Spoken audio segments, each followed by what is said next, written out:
Apple Knocker Radio.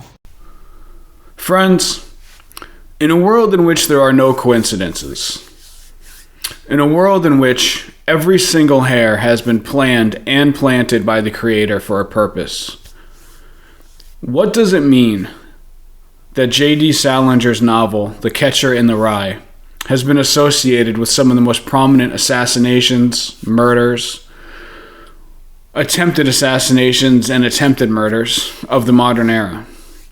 What does that mean? What is the significance of that? These are the kinds of things that I ponder in my free hours. I like to go for long walks and just contemplate these things. It's fun to me. Although I think there's also could be some truth in it, right? If there is truth to the idea that there is no coincidence, if there is truth to the notion that every atom of this world is humming with divinity and significance, then there's actually legitimacy to these explorations, right? I believe so anyway. But even if not, it's how I choose to, it's my recreation. But I've been contemplating that. I contemplate these things in general all the time. But I have contemplated specifically The Catcher in the Rye and its association with these events, specifically for some time. And recently, I think I came to a conclusion. I know I came to a conclusion. It's at least a good thread to start with. Before going on, for anybody out there who may not know what I'm talking about, I'll try to summarize this quickly, because I think in general, most people have a general idea what I'm talking about. And even if not the specific context that I'm talking about, you know about the general things that I'm about to discuss. J.D. Salinger was a World War II veteran who wrote the novel The Catcher in the Rye. I actually forget the publication date, but I think it was back in the 50s. It's a very significant novel. Is actually, when you look at its, even before its association, and this is another interesting aspect about it, the book was extremely influential culturally. J.D. Salinger eventually became, as everybody knows, kind of a recluse. And that's been romanticized and kind of exaggerated a lot. But at least part of the reason why he did this was simply because he started getting hounded by all these young people, mostly young men, who were coming to him and asking him for answers, right? The book had that much power. The book had so much power that it would lead people to think that Salinger had some kind of deep and profound answers to like the meaning of life, like deep existential questions, right? That's what a lot of great works of art do that.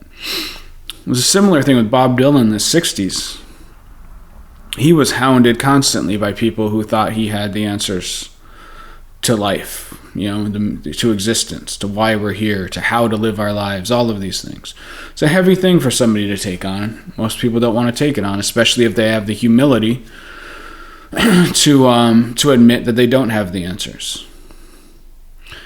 And so that novel had a great impact on what I am very fond of the novel. I think it's a great read. And if you have not actually read the book, the power of the book is really hard to explain, because the events of the book are they're kind of pedestrian. It's basically just about this young guy who's feeling lost and mixed up in the world. And he's really, really bothered by what he perceives to be the phoniness of the world around him. And to say he's bothered is to put it mildly, I mean, he has his own mental problems in the book. So it's more than just usual teenage angst. But still, the events aren't so exaggerated that you would assume that the events themselves would make the book such a fixture of American culture, and a book that was so impactful at the time. The title refers to, so in the book, Hayden Caulfield does not want, he's stuck between being a teen and an adult. And he kind of doesn't want to grow up. And The Catcher in the Rye refers to this fantasy that he has. And in this fantasy, he is in this field, and there's all these children playing in this field. At the edge of the field is a cliff. His job is to catch the children before they fall over the cliff. He is the catcher in the rye. And he says this to his sister. He says this as part of a conversation in which he's trying to say that he just can't find his place in the world. He can't find anything that he wants to do. It all seems phony and stupid to him, basically. And so as he's grasping in this world, understanding that he's going to have to make his decision, he's going to have to at some point accept reality for what it is. All he can think of that he wants to do is this really poetic, I think it's a beautiful and poetic scene in which he gets to catch these children before they fall over the cliff. Right? And it's beautiful and poetic, and it's so significant to the story because it's totally clean, right? It doesn't have any of the ambiguity or the grayness of the reality of adult life, right? It's a perfect job. All you're doing is helping innocent children, right? and it's such a clean and simple job, right? There's no complications. It's very black and white. I've read some literary critics who say that the cliff represents adulthood, and so it's like it's helping preserve childlike innocence and stopping people from going over the cliff. And you have to remember, when you read this, it sounds like the musings of a whiny 14-year-old. But you have to remember that Salinger, we romanticize World War II for good reasons. Those men were heroes. But they were also heroes who saw the ugliness of modern life, who saw the machine of civilization turn into a killing machine. Even if you are on the side of the heroes, a lot of guys came back after seeing that and weren't able to adjust to going back to the comfortable ambiguity of regular life, right? And so the point is, I think it's a beautiful novel, but I would not, in reading the novel, I would not think that this is a book that would be associated with so many high-profile murders. What high-profile murders am I talking about? The one that is the most relevant, I would say, relevant's probably a good word for it. Mark David Chapman, the man who assassinated John Lennon of the Beatles. And the reason why I say it's the most relevant is because his obsession with the novel was indisputable. He actually was reading the novel as the police came. He shot Lennon and then stood there on the street reading the book as the police came to get him. So his obsession with the book is well documented, and there's no doubt that it fed into his mind leading up to the assassination. In the other cases, it's a little more ambiguous, but it relates to John Hinckley Jr., who was the man who attempted to assassinate President Reagan. And then there is Lee Harvey Oswald, the man who did, or it depends on whose version of the story that you go with. But the history books say that he's the man that killed John F. Kennedy. And then there's also a guy named Robert John Bardot who stalked and murdered an actress named Rebecca Schaefer back in 1989. I think it was 89. All of these men, so like with Lee Harvey Oswald, Catcher in the Rye was, I believe, found on his bookshelves. With John Robert Bardot, it was found at his house when they went there after he had done what he did. And it was the same thing with John Hinckley Jr. And so that's why I say I consider Mark David Chapman's to be the most relevant, in the sense that the connection was indisputable. But in my version, the way that I perceive reality and the way that I'm discussing it in this video, it's part of my Pivot Points series, where I explore these drastic,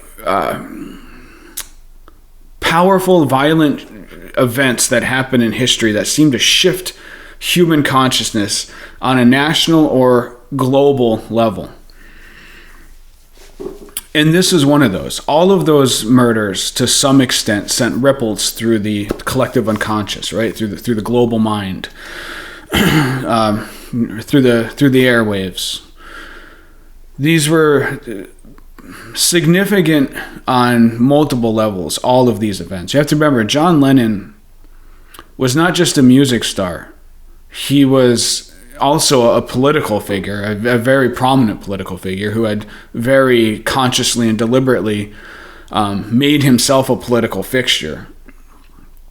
And so his death was but even beyond that, the Beatles were, to understand the way that the public looked at the Beatles, the way that the baby boomers looked at the Beatles, it's almost hard to grasp. I mean, they were like true heroes. The Beatles were these like demigods. Obviously not with all of them. There'll always be baby boomers that were like, well, I didn't think that was that big of a deal. Or there'll be some who would say, maybe you're exaggerating a little bit. But to a significant portion of society, they were kind of deified. Again, when cultural creative figures are put on this pedestal as though they have these deep and profound answers to life, the Beatles were up there. That's a fact. That's an absolute fact. So it might not be 100% of people were on board, but there were definitely many people who were on board, and many people who looked to the Beatles as kind of spiritual, almost like gurus, or at least figureheads of great significance. And so, in the midst of all of these events, you have these, what's interesting, when I started to really dive into this, I had always thought that The Catcher in the Rye had been associated with more violent events than that, like many more. I thought it had been connected with all kinds of murderers and assassins. But that's not true. There may be like a couple more than the ones that I'm mentioning.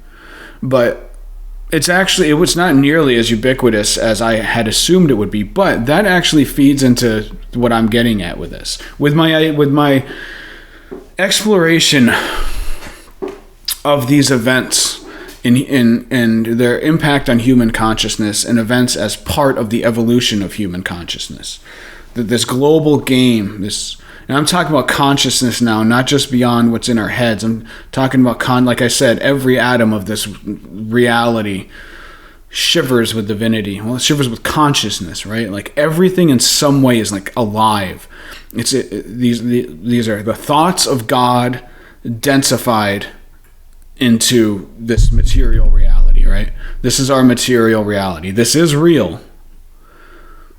But it is the densest manifestation of the divine thought that is at the source of all, the divine light, right? No accidents. Nothing trivial, nothing insignificant. On that little tangent, I kind of lost my train of thought, but that's okay. We're just going to bring it right back. So, I had thought that this was associated with all kinds of murders and assassinations. Not true. It's actually a pretty limited amount. But that feeds into what I was saying. Because what's important to me is the fact that this myth has grown, that novel is associated with so many murders, so many violent events. It's the fact that the myth exists that is significant to me, more than how much truth there is to the myth. Like, why is there this myth there? Why did this thing find its spot in human consciousness and like a little grain of sand that became a pearl? Why a pearl? Forgive that analogy, because it's definitely not a beautiful thing that came from this, but why did this little event grow into this cultural mythology that I actually found online from a relatively prominent website, an article or a piece that was titled something like it was implying that The Catcher in the Rye inspires people to murder, that there's something like inherently evil about the book. I think it's a beautiful work of literature. I don't think there's anything evil in it.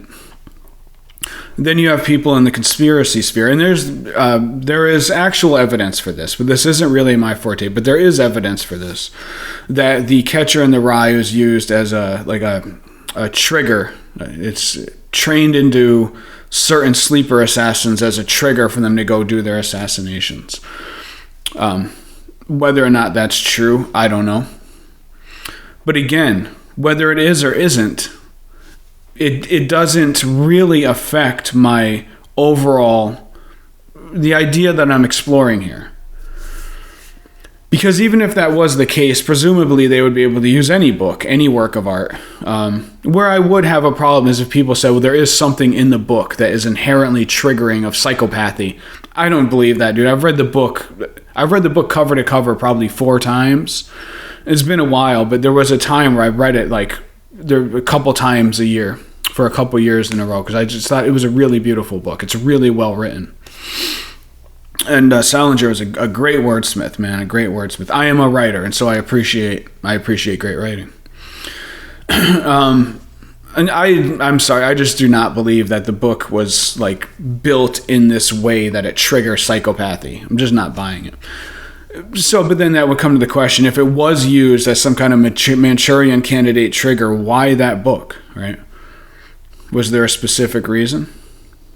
Maybe they just needed a book. You just needed a work of art, a work of literature, something that could be used.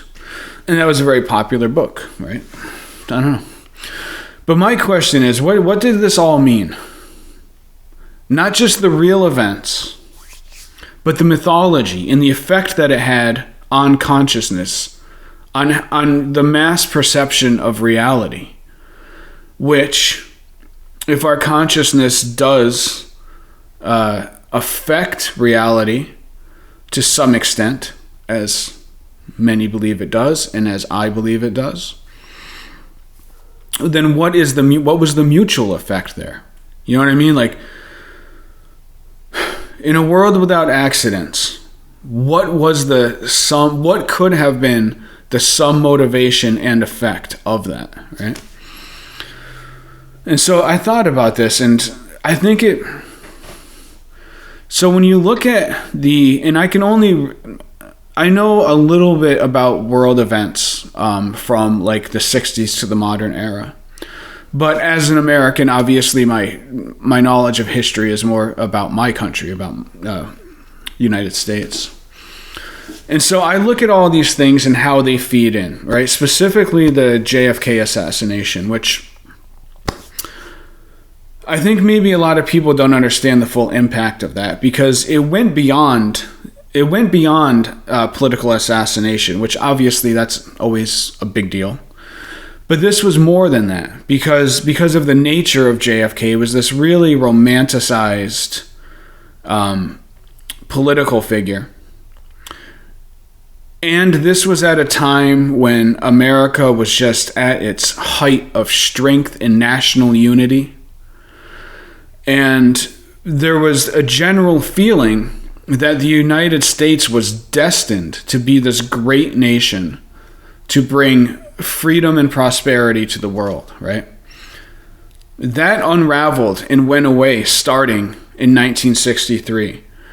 And the assassination of JFK was a big part of it. Now, feeding into my whole pivot points concept that I've referred to in the past about how there are these certain times when the programming of reality is set to take us in a new direction.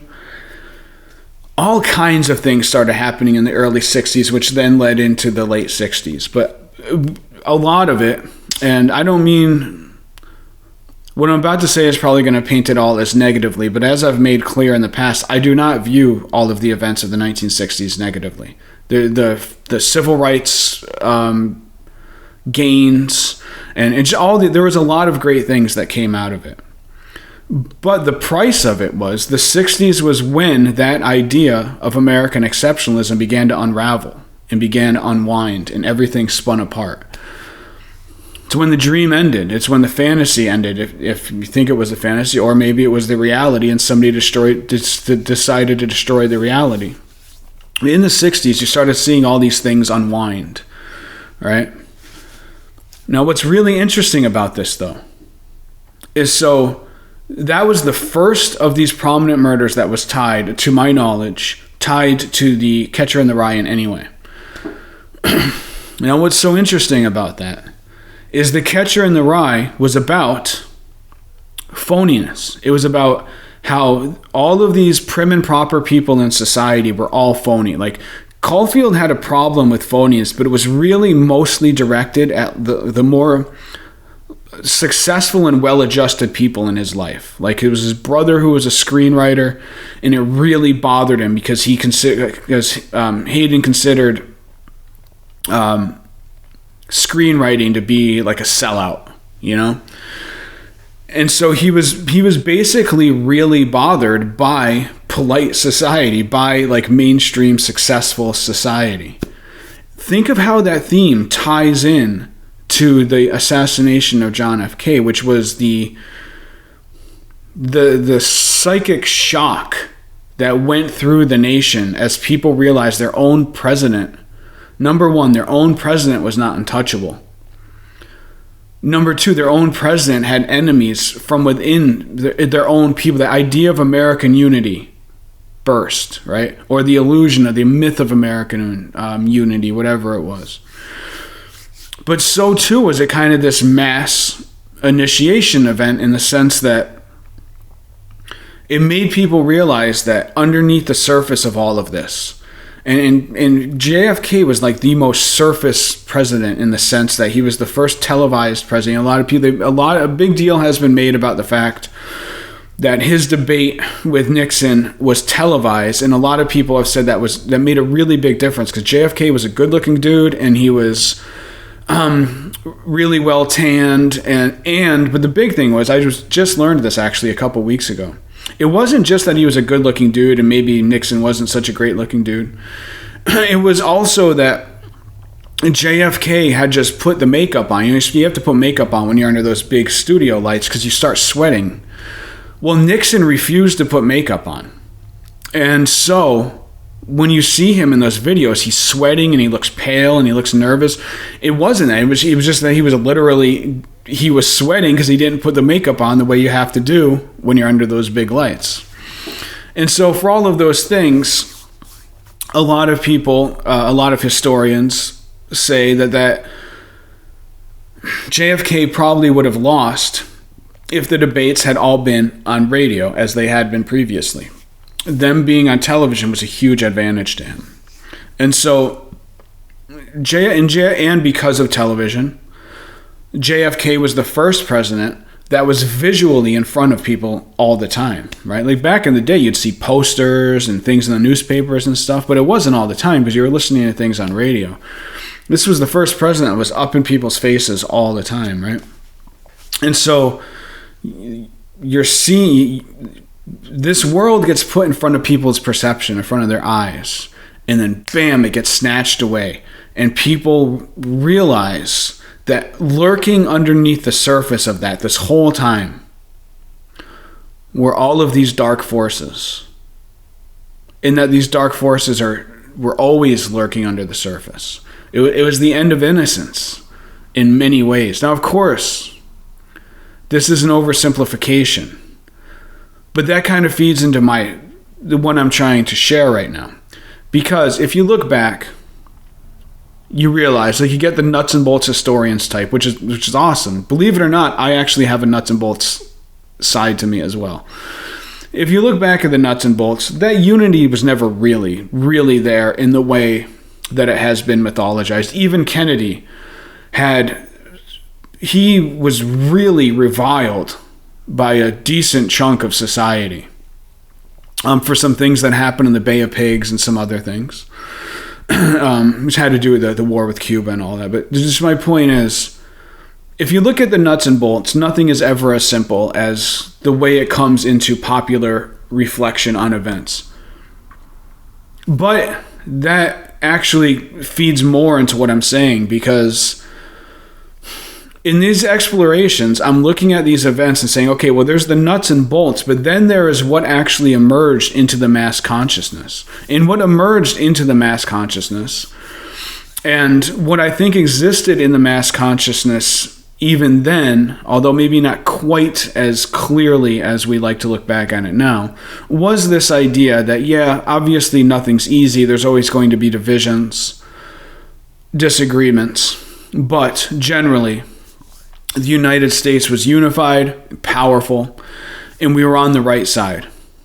And right there, bam, that's ended, right? It sends psychic shockwaves throughout society.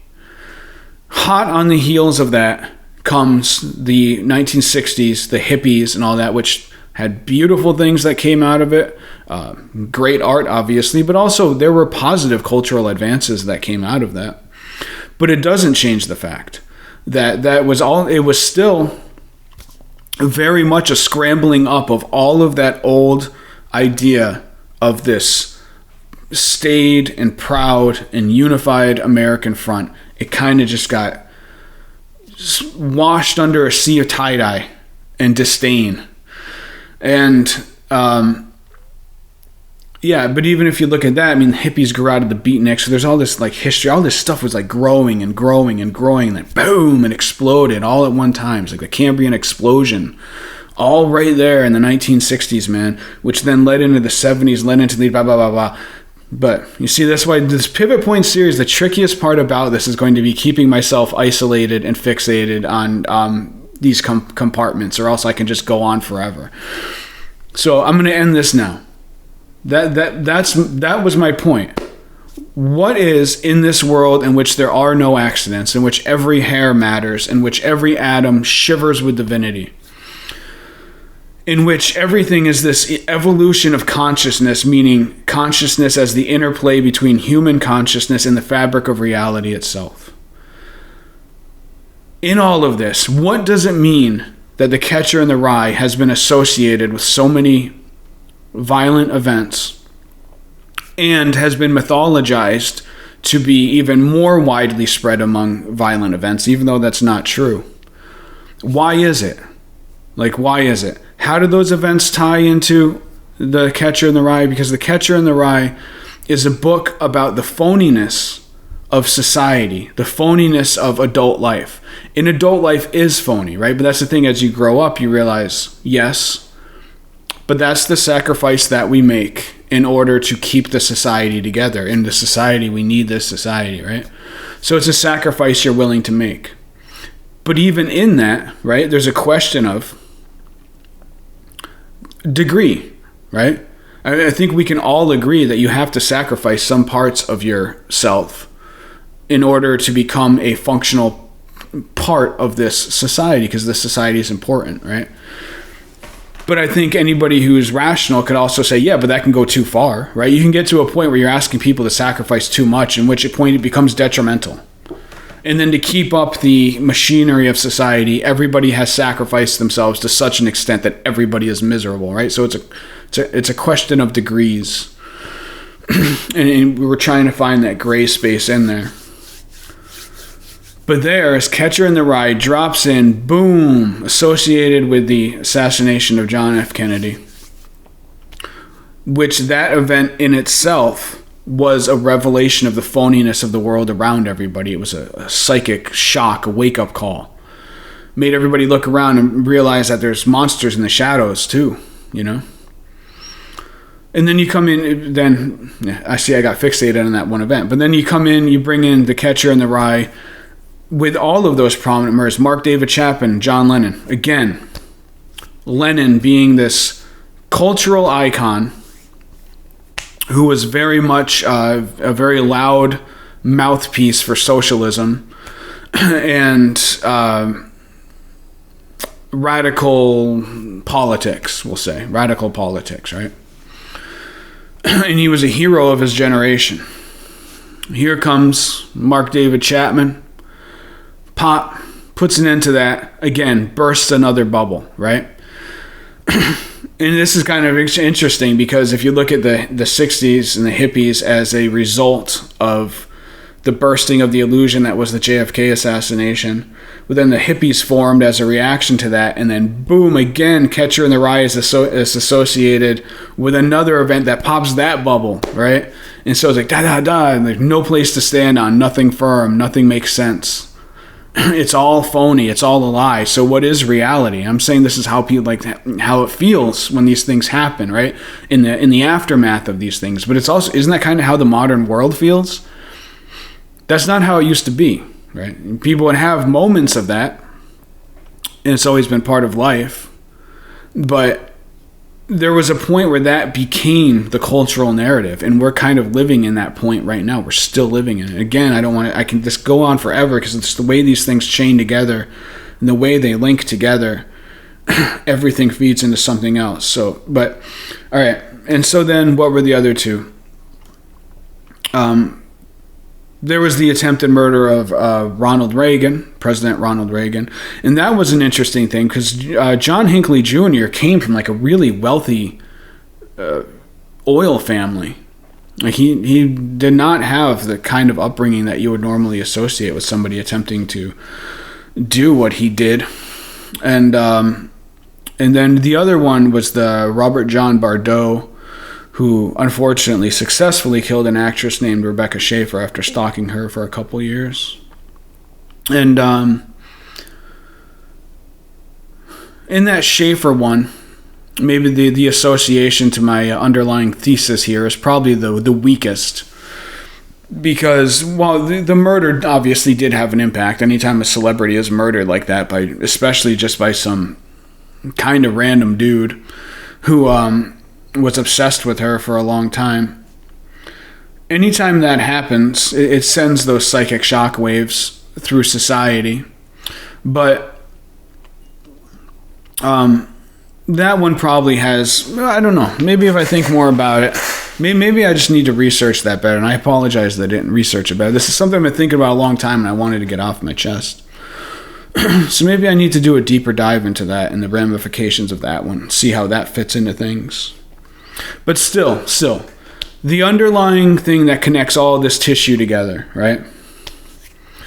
The Catcher in the Rye is a book about the phoniness of society. It's about a young man who doesn't want to become phony, wants to be true to himself, which is kind of noble and poetic and beautiful in one way, kind of selfish and pathetic and childish in another, right? But all of these things tied in, but that's why the book is actually, in that sense, is actually perfect to be associated as the killer book, as the book associated with all these horrific violent events. Because even though when you read the book, it's an innocuous book, although it does have a strange kind of power to it, but I always just credited that to Salinger being a brilliant writer. It's nothing in the events themselves that are particularly jarring or anything. But and so that is why I believe that the book is what I think is the deeper spiritual, if you want, is spiritual in the sense of this idea of what the hell is this reality. Spirituality in the sense that I was formerly using the word consciousness. You know, this whatever the fabric of this reality is on all levels, right? That's why I came to the conclusion that the book is actually a brilliant thing to be associated and known as the book that inspires people to kill, even though that's exaggerated because it's actually only been associated, to my knowledge, with 4 violent events. But it actually works perfectly because it's all about the fakeness of the world around us, destroying illusions, and and that's what all of those events did, right? They destroyed illusions and they woke everybody up to the creatures in the shadows all around us. I hope I made this point clearly. This is one that I'm going to write out and publish later. And when my thoughts are written out, they will be more coherent, but I'm hoping I did an okay job here. I really am, because this is something that I kind of had a revelation about and I thought was really interesting. So that's about it, my friends. I would love to hear people's thoughts down below, as always. Nothing better than getting to chat with people about this crazy topics, man. So, all right, that's it, my friends. Peace out.